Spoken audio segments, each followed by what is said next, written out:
Let us now upload our first object to the bucket we created in the last lesson. Click on Objects, then click Upload. Note that we can add files or folders to this bucket. For our learning purposes, we will go with Add Files. Select the image you wish to upload.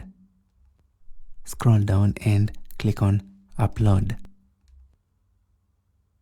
With the upload succeeded, click Close. And now we can see our object listed. Click on the object name.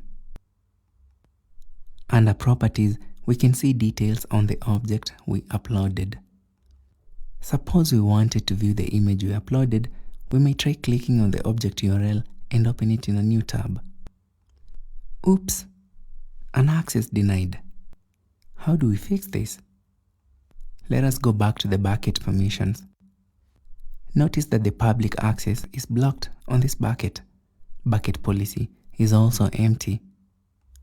This is the reason why we do not have public read access on this object. To fix this, let's edit the Block Public Access settings. For now, uncheck Block Public Access. Click Save Changes. Tap Confirm to confirm the save changes. Next, let's edit the bucket policy to allow Get Object permissions. Modify the provided JSON to include your bucket name. Click Save Changes. We have successfully edited the bucket policy.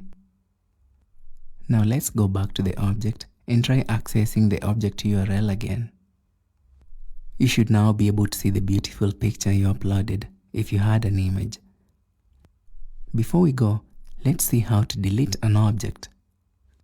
Under Objects list, check the object you wish to delete. Click Delete. Type the prompted text to confirm and click Delete Objects.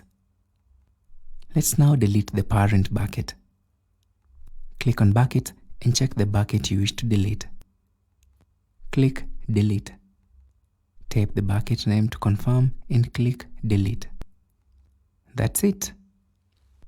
And that concludes our lesson on uploading objects to S3 buckets.